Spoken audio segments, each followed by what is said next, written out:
Imagination is the key to my lyrics. The rest is painted with a little science fiction by Jimi Hendrix. A pleasant morning to all who have gathered in this virtual conference. Before we kickstart the program, I, yes, Hemalata, the conference convener, would like to welcome each and every one of you to the 22nd annual 7th International Science Fiction Conference, April 2023. IISFS was established in 1998 with the purpose of developing and promoting science fiction. During the past 21 annual conferences, we have had many sessions, out of which exclusive sessions also pertaining to author speak and reading self authored science fiction stories and others. And in this International Science Fiction Online Conference of April 2023, we are proposing to hold an exclusive panel discussion by research supervisors and eminent science fiction authors on the topics issues related to research and my experiments with science fiction writing, respectively. I am delighted to welcome our Tirumala Nadaswaram troupe, Bangalore, to add more energy to this conference. It's my pleasure to welcome Vidushi Manali Kulkarni and Sri Ganapati Stotra by Nidam for enlightening us with their artistic composition of music. I am extremely glad to welcome Dr. Srinarahari, Secretary General, Registered Office IISFS Bangalore, to address about the conference, the students of Animastic College, Bangalore, for lighting the lamp to make this event to shine bright as the sun shines.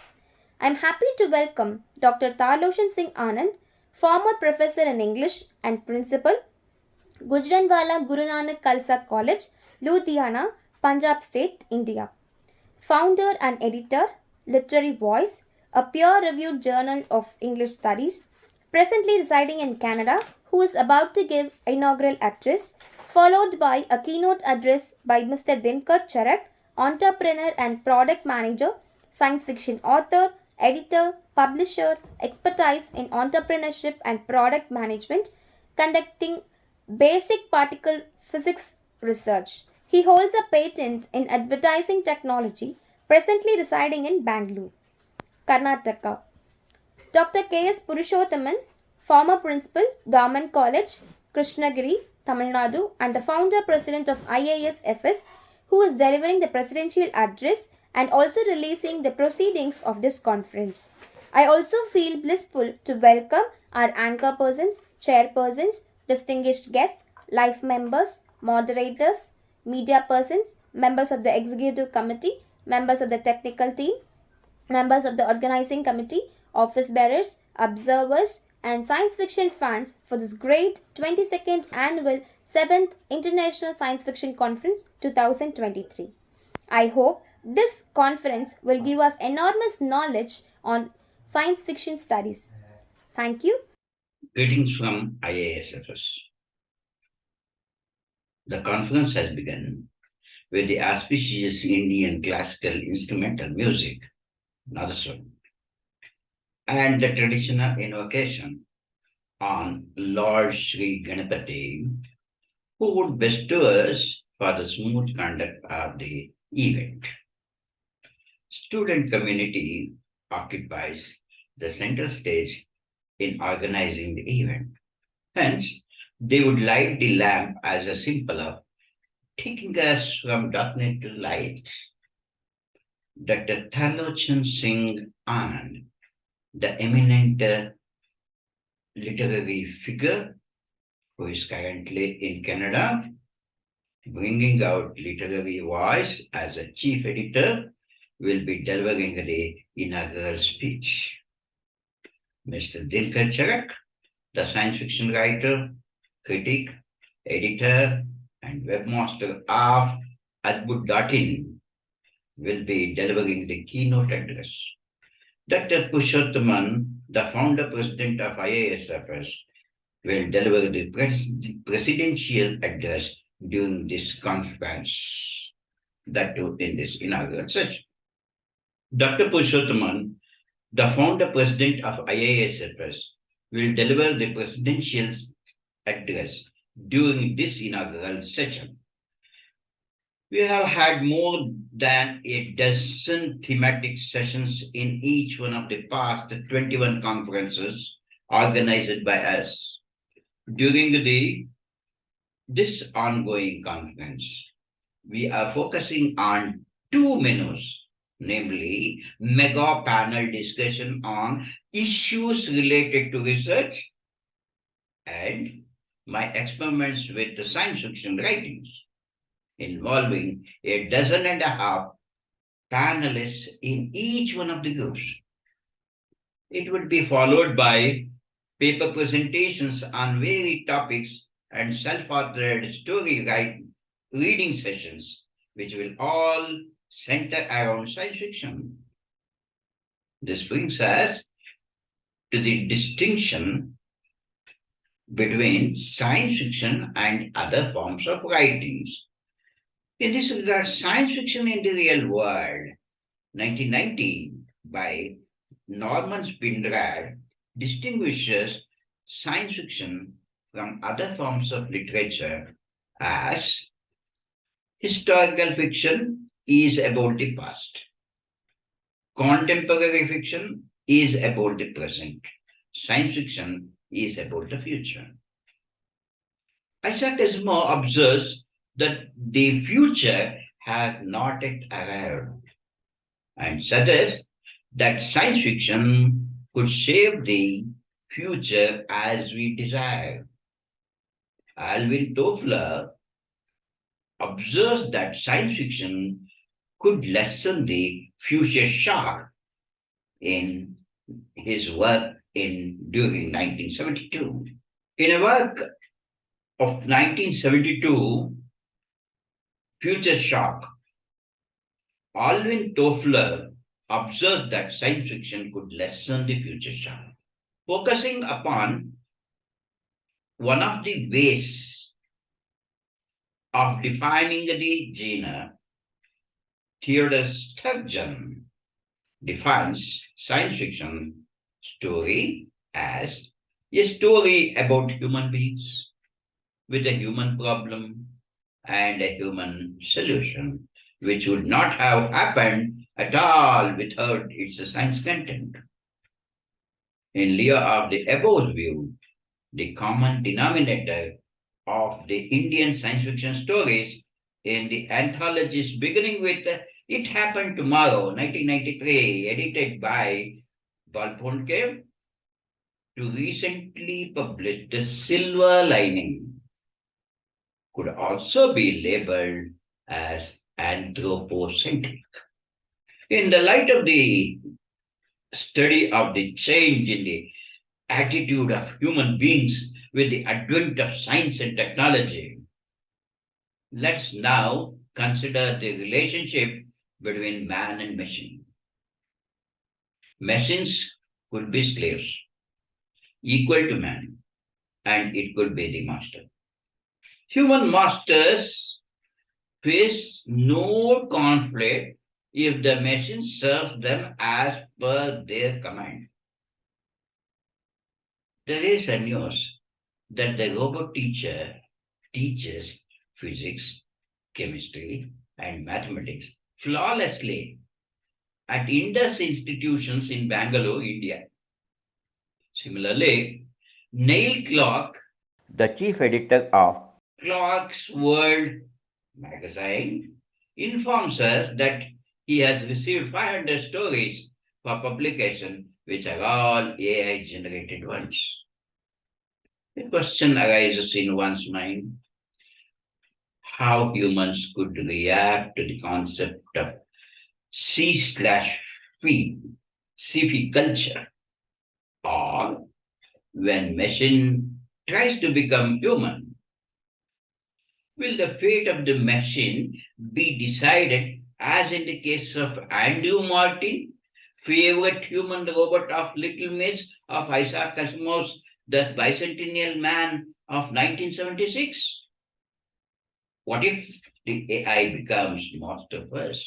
Mr. Narayan Murthy, the founder of Infosys, looks back at the advent of smartphones and computers, which we had thought would make us more free. It has not happened. Throwing light upon the impact of invasion of AI, he opines that humans have the power of the mind, which no machine can compete with. During this conference, the panelists and the paper presenters will also consider to discuss upon the issue whether it would be a wishful thinking that we would be supreme always, or it takes over and attain the position of a mechanical god. In turn, this would contribute to the study of the change in the attitude of human society by the influx of new technology. Thank you.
Dr. Srinarahari, Secretary General, Indian Association for Science Fiction Studies, Dr. K.S. Purushottam, Mr. Dinkar Chirag, and delegates to the conference from India and abroad. A very good morning to all of you. Thank you for inviting me to the International Conference, Science Fiction Conference, April 2023, to share with you my thoughts about the so various, so rich, and so new science fiction and its numerous subgenres. No doubt, I have been away from the scene of action for quite some time, yet I always felt connected to the tremendous progress Indian Association for Science Fiction Studies has made for the promotion of science fiction studies.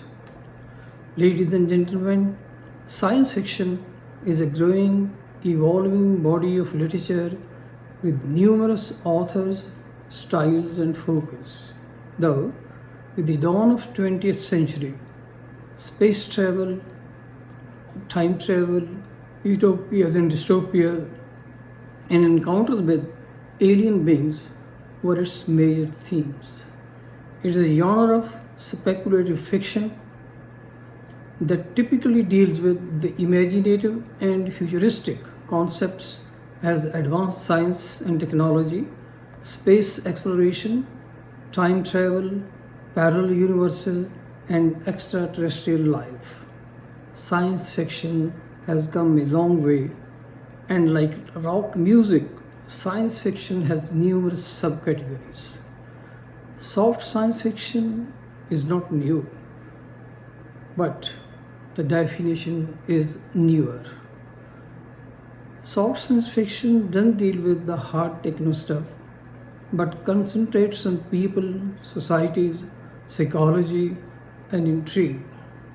Some of the significant works in present times as Cloud Atlas, The Handmaid's Tale, Flowers for Algernon, Yiddish Policeman Union, The Time Traveler's Wife, and Alas, Babylon fall under soft science fiction.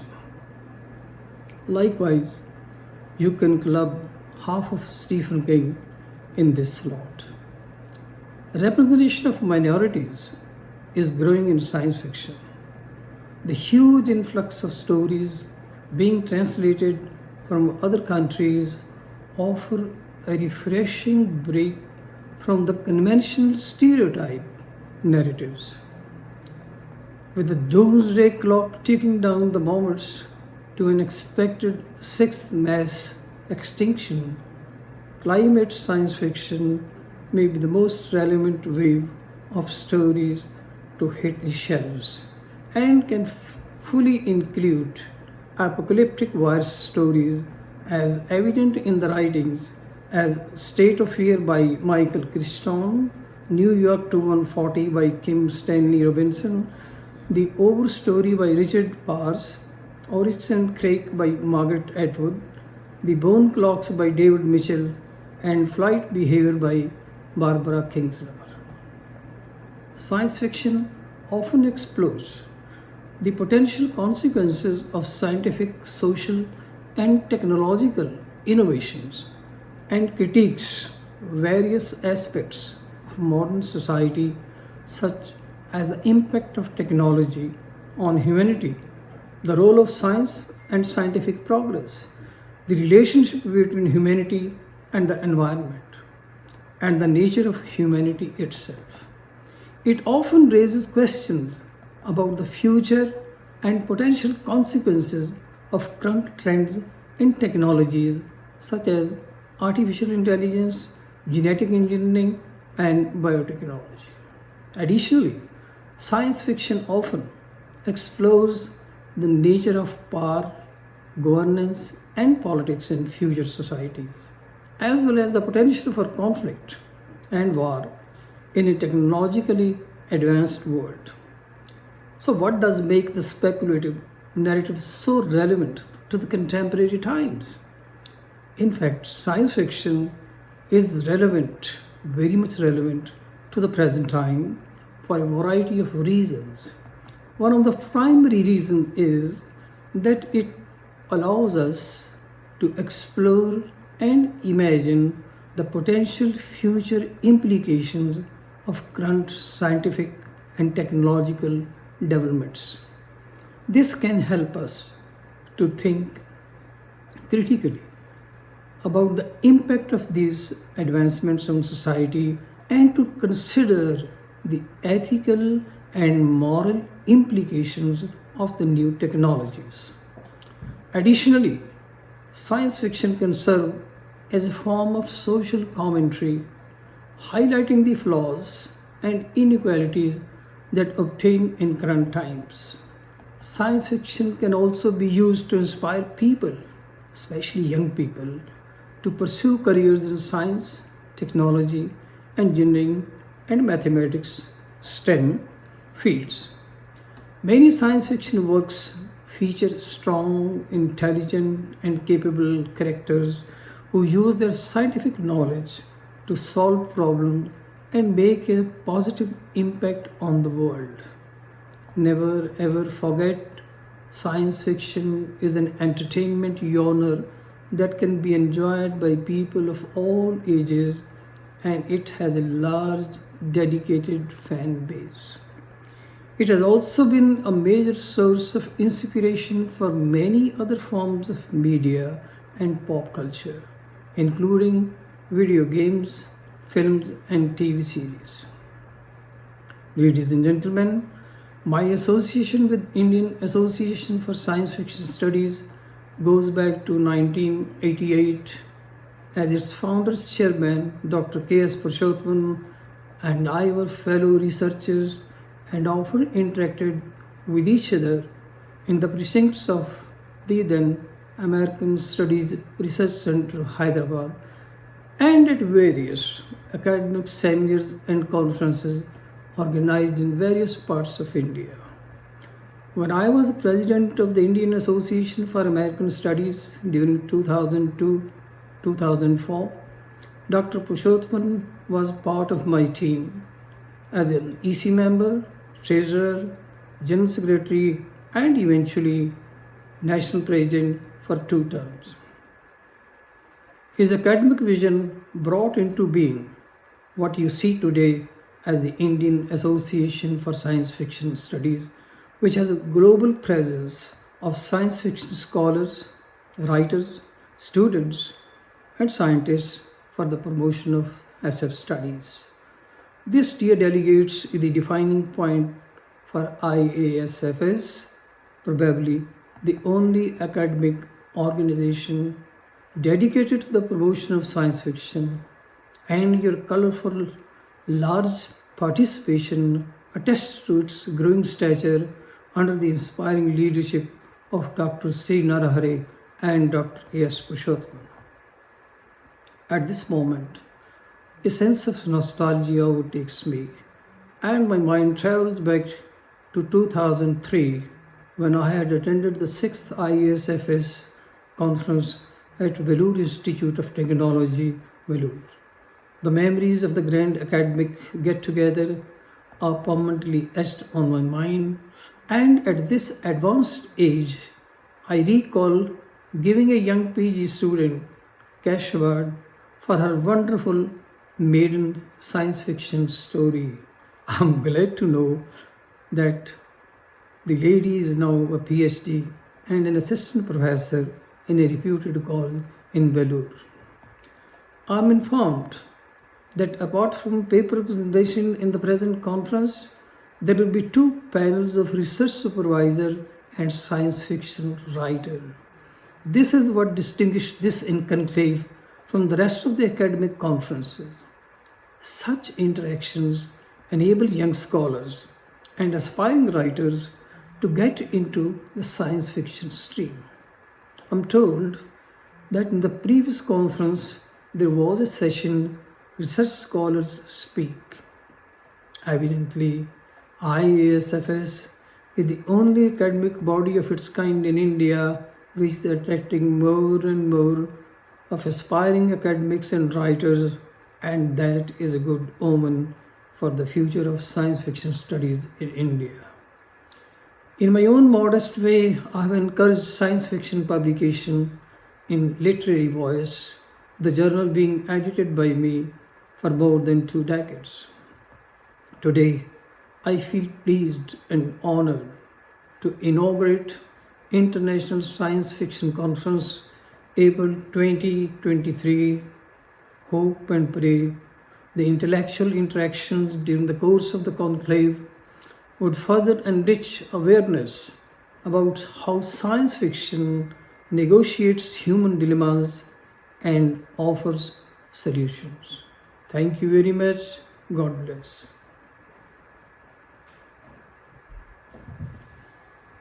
Welcome to the 22nd Annual and 7th International Science Fiction Conference. I'm very honored to be a keynote speaker, and I want to thank all the distinguished members, organizers, and faculty of various organizations for inviting me. My association with the Indian Association for Science Fiction Studies is from very early days, and I've mentioned it in various addresses and various conversations that it kind of started in the early days of internet. So if I can say 1999, 2000, that's those early days. And the way it started was that what was happening was HTML based websites, PHP based websites. So PHP based websites are which are a little more dynamic in nature, where you have forms, you submit a form and it sends out an email. So those interactivity with the users was become very common. And what was also happening is that a lot of online forums were coming up. And what was happening in these forums was that a lot of them were around the subject of science fiction, and many aspiring authors, enthusiasts, readers were coming together on those forums and sharing their opinions, their reviews, and building upon the world of the science fiction. And we hear a lot about fan fiction, we hear a lot about fandom. All of these were finding a place to interact with each other on these websites, bulletin boards, all these kind of technologies. And what was essentially happening was that what this web based publishing sites were providing was, in some way, they were democratizing the printing and access of one's stories. Now, if you look at it, before that, in order to publish a story, I had to go to a reputed website, magazine like Asimov's, Fantasy, Glimmer Train, and I submit my story to them. And these are commercial. Uh, these are commercial publications, so they have to think about what am I publishing. I can only publish n number of pages. What I put there, what will increase the chance of people buying it, what will increase the chance of people uh, actually reading and liking it enough to come back again. And because of this limited constraint, the the supply that was coming was funneling very steeply into very few stories per month all over the world. And what these websites and forums now opened up was, all I had to do was write a story, submit it, and it's there on a web page. And now I can share that link to my friends and to bulletin boards and to blogs. And from there, the knowledge about the story that I have written spreads. People who like it, they come, they put a comment on below it. And if you look, what happened was that the barrier to entry, which was constrained by restricted opportunity of publishing, suddenly opened up and everyone got an opportunity to go and start printing. So that's why I say it democratized printing and access. I'll still not say publishing, because in my mind, this was not opening up all the aspects of publishing to an author. That's why I want to restrict it to printing and access to the stories. But soon, publishing houses kind of fought back. And what they started calling out is that if you put a story on a web page, it's considered published.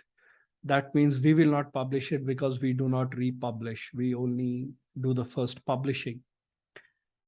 And what it did was it kind of made all the authors kind of step back and think that, okay, I have written this piece of work. If I put it on a website, tomorrow it will not be published. And many people who felt that they do not have so many stories in them, so many short stories in them, so many novelettes in them, so many novellas or full-fledged novels in them, wanted to kind of still keep a door open into the traditional publishing. And there were multiple reasons for it, right? We can say that a published book still had a lot of repetition attached to it. Primary reason being that because of the restricted capacity to publish, a lot of filtration was happening. There was a lot of hand holding. So the quality definitely was much, much, much better. And saying that, hey, I have put a story online, kind of gave a feeling that, okay, this is probably work in progress, or this author is still kind of exploring their writing and they are on the way to becoming a quote unquote full-fledged author. And that's okay, right? However, it did open up the opportunity for a lot of people to share. And that's when Adbhut came in. And that's the period 2000 to 2005, 6, 7, when we saw most activity on their website. People were submitting stories, we were publishing them. And then it kind of started drooping because in some way, the publishers came back with better value propositions, more openness, more publishing capacity. What was also happening, in my opinion, was that discovery was becoming equally complicated. Now, if I want to go and look for a good sci-fi, I go to bookstore, I look in the science fiction column, in the science fiction rack, I see certain books, I pick up and I start reading it.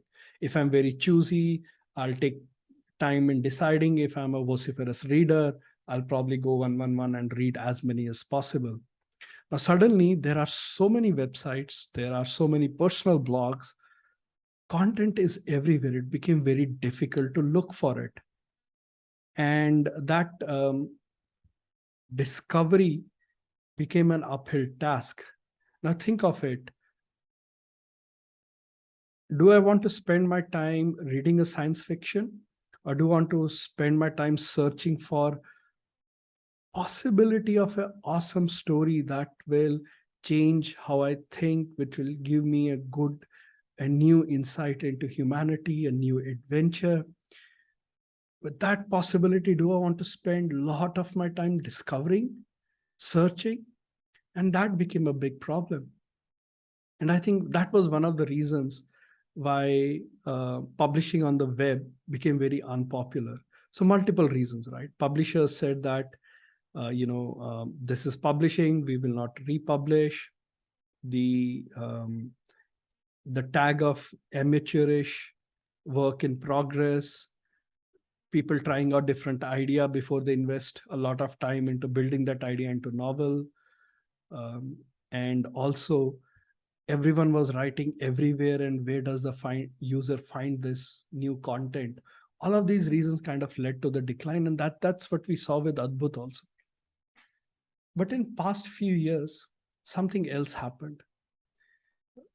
Web 2.0 came in, and sophisticated desktop publishing tools came in. They came on the web.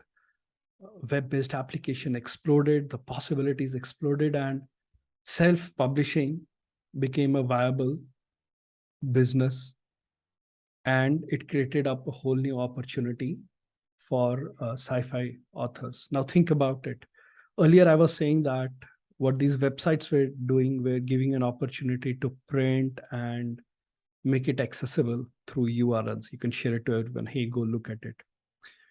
But what they were doing, not doing, is creating that formal space for your content in form of maybe an ISBN number, maybe in libraries, maybe in search engines like Amazon's, maybe giving you the structure. And that's why the earlier one is not full publishing, from not from the technical definition how I see it, right? And now coming up here, and this was a big change.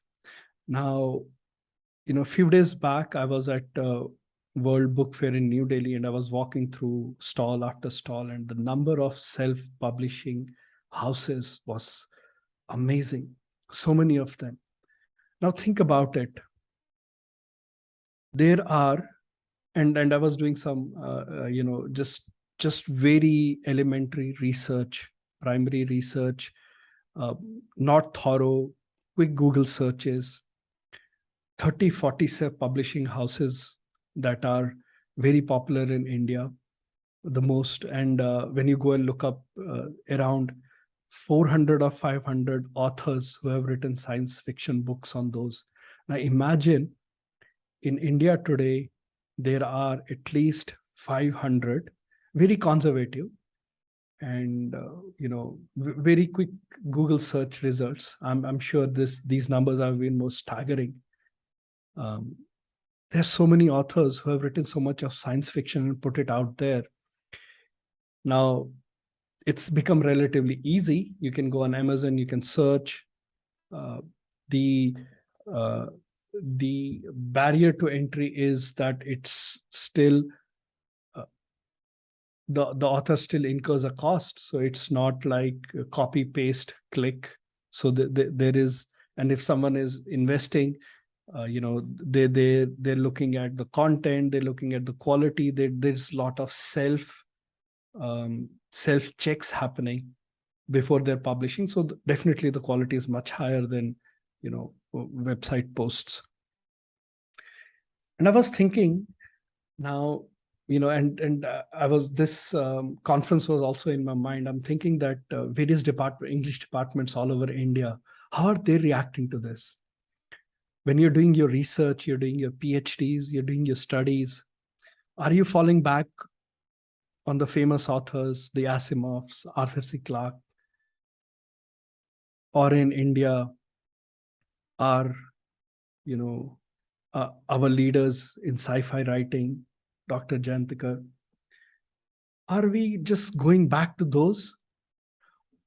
Or do we know how to go and reach out and study the content that is being produced by these self-publishing authors?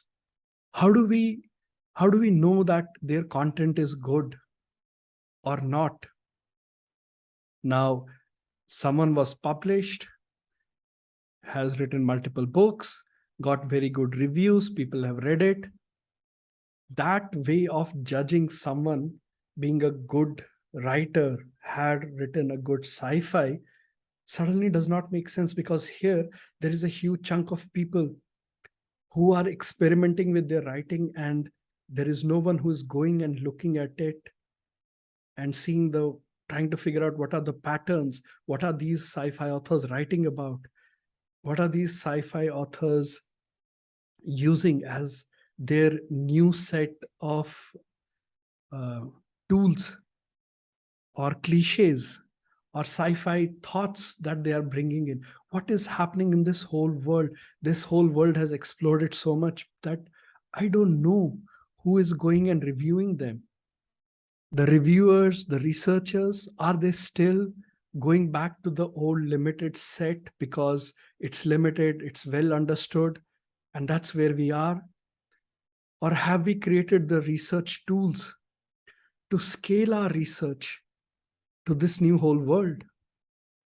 And if you think that the self-publishing is the real explosion, that's the real topic, no, the world has really changed.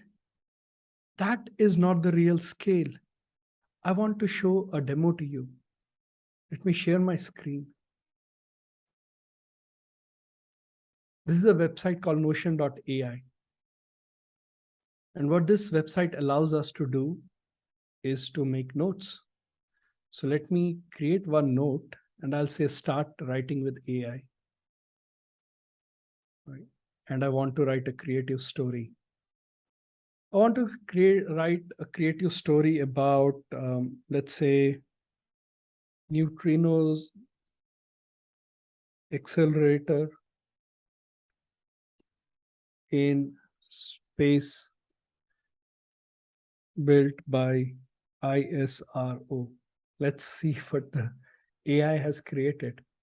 ISRO has been working on groundbreaking project. They have put a space. The accelerator is called Astro Neutrino. Hey, it's launched into space from Satish Dhawan Space Center. Wow, the AI figured out ISRO, Satish Dhawan Space Center.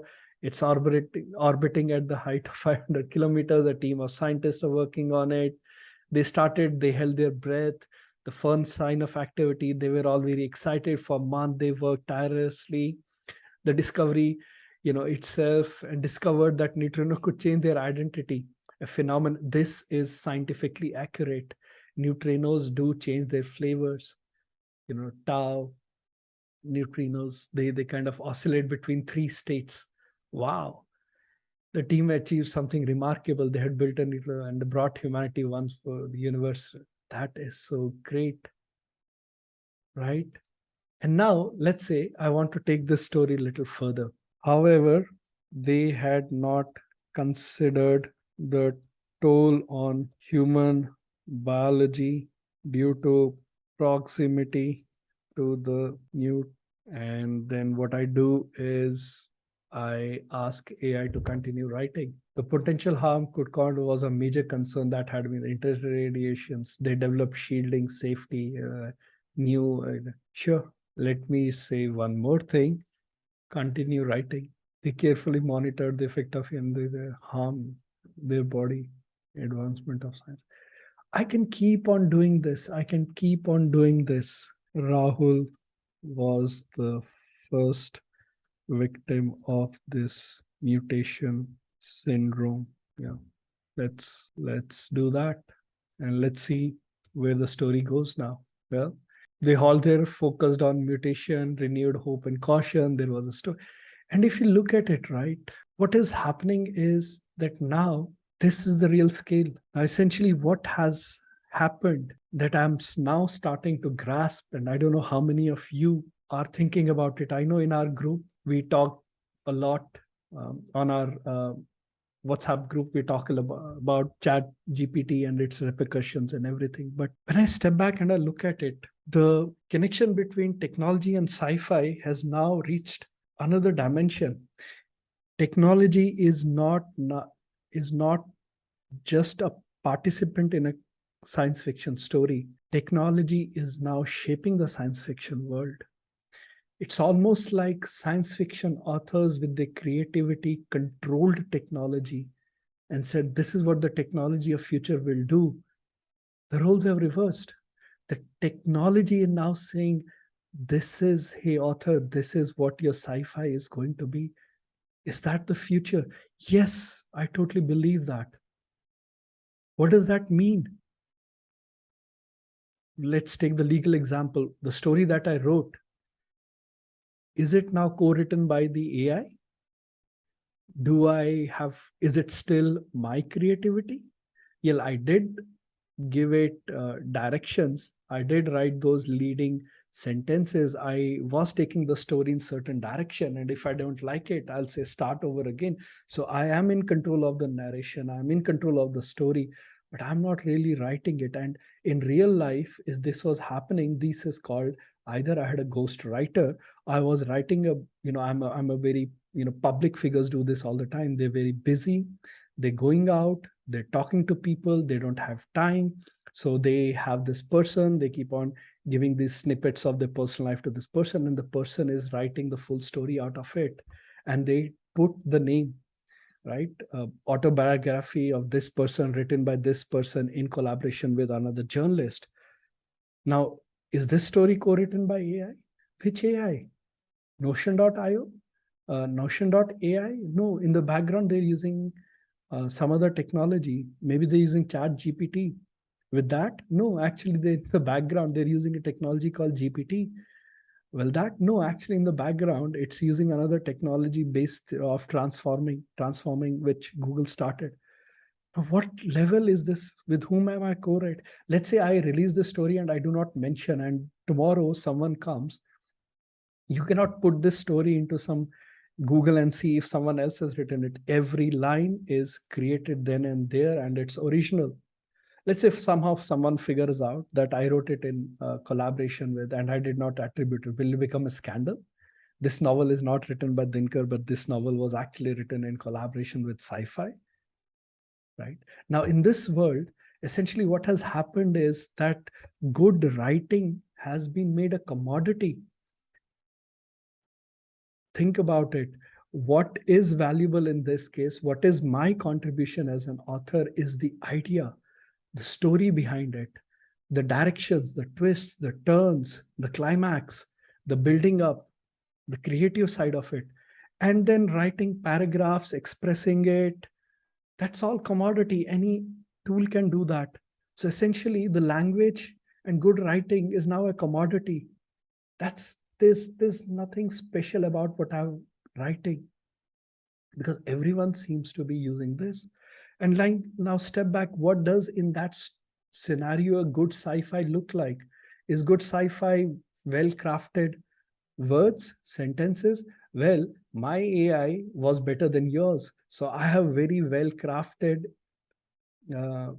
sentences, or my ability to give instructions to AI is better than your ability to give instructions to AI, and hence my story is a better story.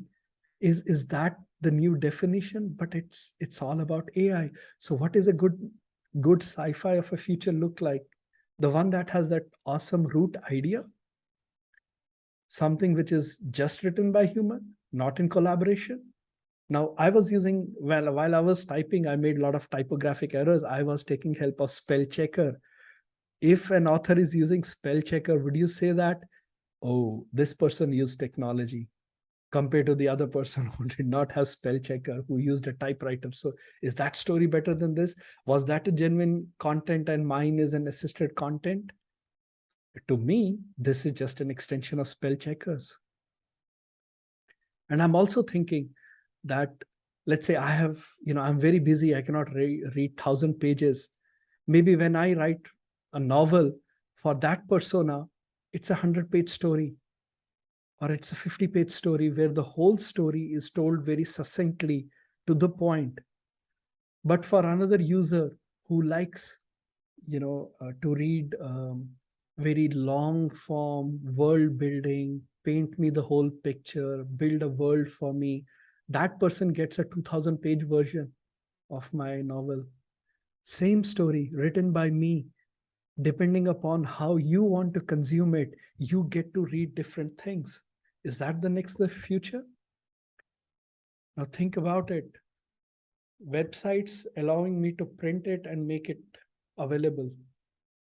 Self-publishing, allowing me to convert it into a book that now is part of the standard structures, the markets of the modern time. And now I can theoretically publish every day one new sci-fi, every day a new sci-fi, and I can do this for years and years and years, right? And if the self-published books were tough for researchers and reviewers and those who are looking for good content that they like, if that was a nightmare, imagine this new world. Does that mean that tomorrow an AI will come and say that, hey, I like these kind of stories, go and find stories for me? Find good stories which involve neutrinos, space stations, and it'll go find these books for me and bring them to me, and I'll say, and say, you're very busy, you don't like reading too big. Here is the story, and it gives me 5-page version of it. And probably that 5-page version is not what the author approved. Maybe some author had 5-page version, 50-page version, 100-page version, 5,000-page versions of their stories for different kind of audiences. Maybe the AI is the one that goes and creates these versions and I'm consuming them. In all this, what I'm thinking is, what is the definition of a good sci-fi, where we have extracted these components of what we understand as a good science fiction stories, commoditized some, auto-generated some, made it crazy scalable for some. And how would literature researchers now pick a topic for their research? What is it that they want to look at? And I think that's the new frontier. And I know that typically, people who, I have gray hair, people my age think that, oh, we have, new wave of technology is coming and the kids will go and pick it up. But I'm worried because I know the students who are coming out will have to think of a whole new paradigm of story writing, publishing it, discovery of stories, consumption of stories. So 2001 of the future is going to be very different. The world building foundation of the future is going to be very different. And we as a reader will consume it. If I read 2001 and someone else, my friend who has read the 5000 world, our experience of that is going to be so different. For us, these will be essentially two things. There's probably we can, if I take the word meme, the meme of it, if I can take the word, the underlying story of it, the kernel of it, maybe that's the only thing that is common between that person's reading of the book and my reading of the book. Other than that, the beautiful crafted lines, all of this will be so different. How will the storytelling of future be like? I have no idea. I hope to hear ideas from you folks in the coming days of what science fiction is going to be when the role of technology has reversed. We no longer mold technology. The technology is molding us.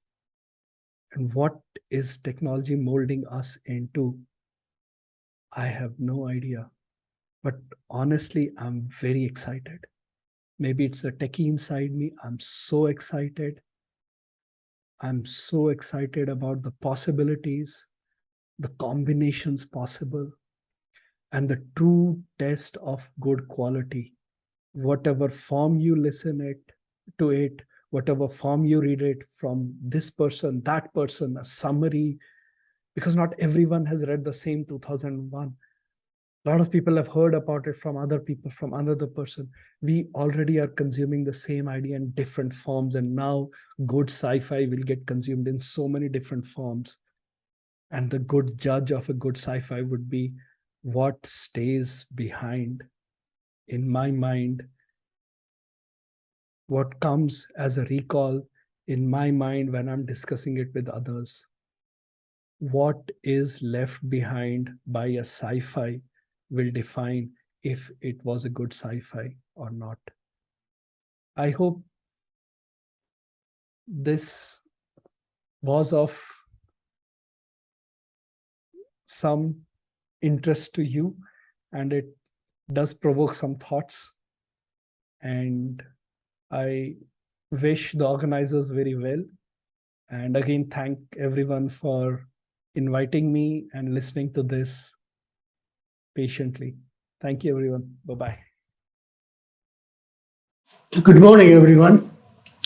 It's my pleasure to be addressing you at the 22nd National and 7th International Conference of the Indian Association for Science Fiction Studies in a virtual format. In fact, this conference is unique because it is the first one we are organizing with no other collaborators, with no other partners like what we did earlier. For instance, the last conference was held in collaboration with about 10 people, 10 partners from all over the country. But this time, we wanted to do it at Jammu as a physical offline conference, but unfortunately, it didn't work out. So when we are thinking about the next step, where to go and whom to convince to host the conference, I got the idea that why all this? Why can't we do it ourselves? Since we have already done 2 or 3 times like this, I thought maybe we can manage on our own. Because the most significant aspect of this virtual conference is that we don't need much funds. We don't have to depend on accommodation, sponsorships, and things like that. So then we decided, let's do it on our own, organized all by itself. The Indian Association for Science Fiction Studies is now doing it on its own as an independent organization, as a truly research-oriented academic science fiction studies conference.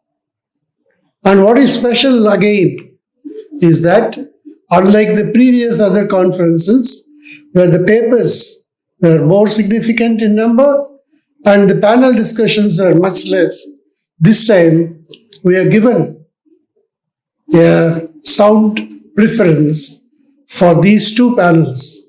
You would have noticed already. The first panel on research supervisors and the issues relating to research. And the second panel is aptly titled My Experiments with Writing Science Fiction. So these are 2 panels that are including a number of practicing guides and writers. And we have done a good job, I'm sure, of discussing and finding viable solutions to the issues that confront each and every one. I am particularly waiting to see what the authors have said about how they experimented with the writing And this experimentation leads to a more serious issue that is currently occupying everyone's attention, that of the open AI, artificial intelligence, the chat GPT, GPT-4 and things like that. Everyone is talking about it. And I think even our keynote speaker, Mr. Dinkar Chirag, is also talking about this issue. So what really bothers everyone, both the good as well as bad impact of this particular software, the AI, open AI that was introduced, because we all know how writing an essay, writing a thesis, or even writing a story is not an easy thing. When you are doing it on your own, whether it is an academic writing or creative writing, one is always concerned with the nuances of writing, how it impacts not only the writer but also the reader. So therefore, the advent of this new technology highlights what science fiction is all about. And that is why we thought by merging these two ideas, academic work and creative work, in a panel discussion, so that more and more people can find themselves interested in science fiction studies and in science fiction itself. For instance, this AI reminds me of a story called Computer by a Virus, I think by Nancy Kress, where a military generated, designed and built software called, I think, T4S. It is meant for biological killing of the enemy forces. It escapes because the military was thinking of destroying it. And it escapes and it takes refuge in a fortress-like house, or rather, it takes hostage of the scientist woman and her children. Ultimately, we understand that in that story, the AI slowly becomes more and more human in its attitude, in its beliefs, and finally in its action. It refuses to be a killer, and therefore it kills itself at the end, saving the woman and the children. This is very similar to what Dr. Narahari talks about in his foreword to the proceedings, and also in his about the conference. Because when we are thinking about it, what really matters is, what is this AI in physical form or in software form?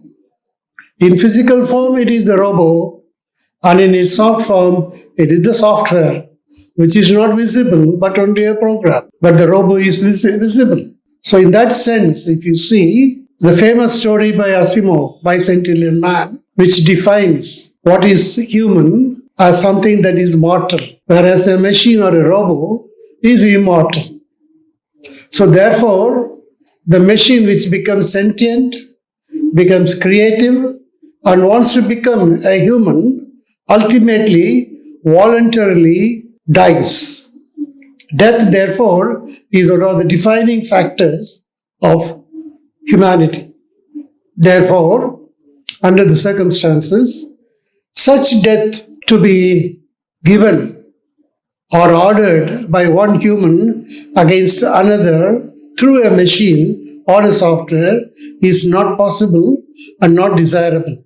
That is what these stories highlight. And thus, even this new form of technology, the open AI thing, can be turned into our advantage, because that's one of the major features of science fiction.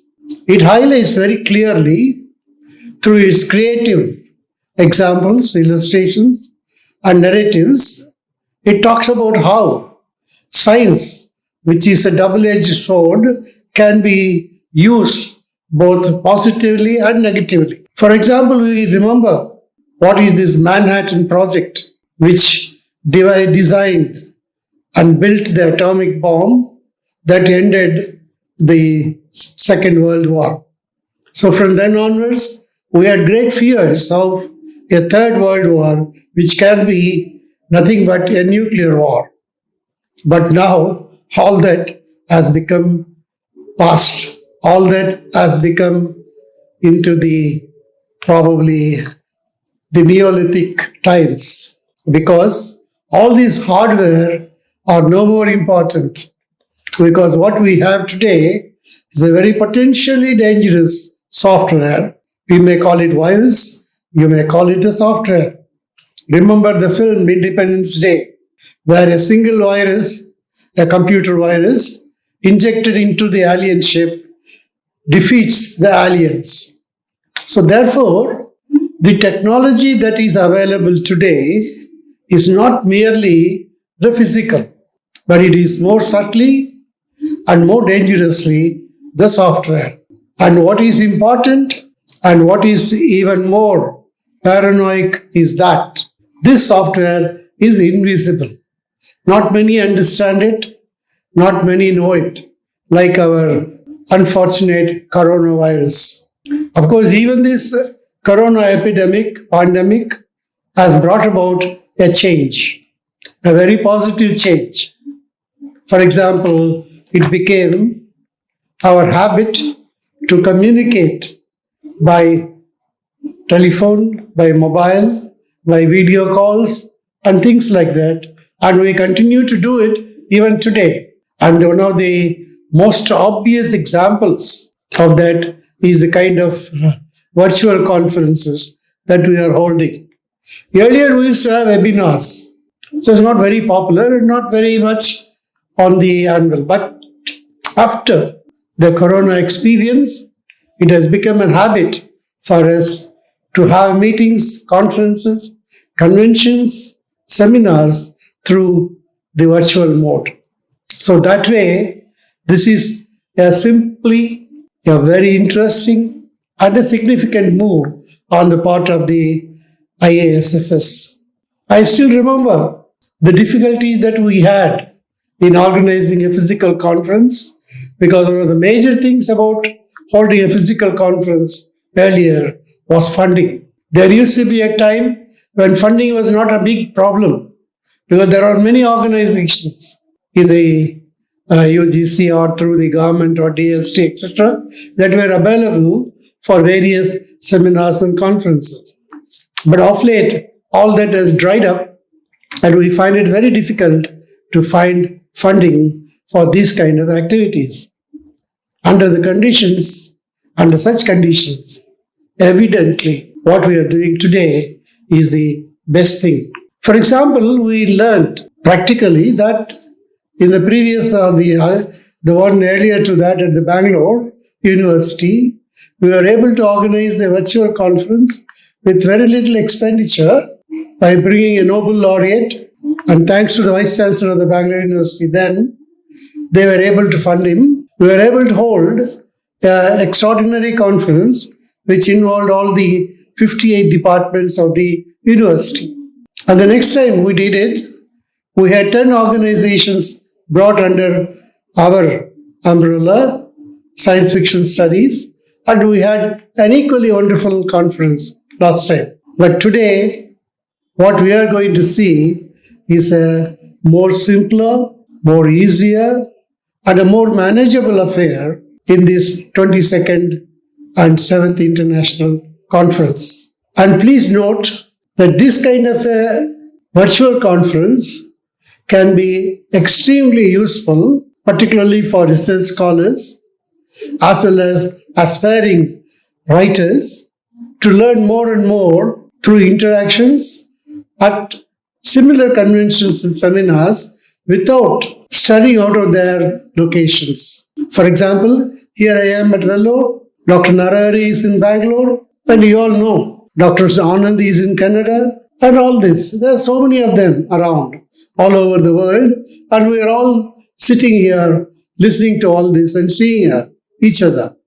So therefore, let us hope that this convention will make things more interesting, more useful, and make science fiction studies and science fiction writing a more integrated and impacting experience for the community at large. And last but not the least, I am extremely pleased to release the conference proceedings in its digital format.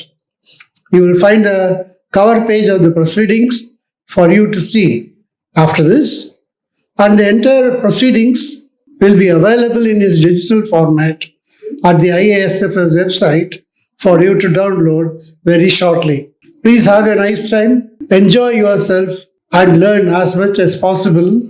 And please bring more and more people into this fold of science fiction so that the whole world will become much better by learning, by thinking, and by creating. So, as I used to say, usually in the beginning, let the force be with us.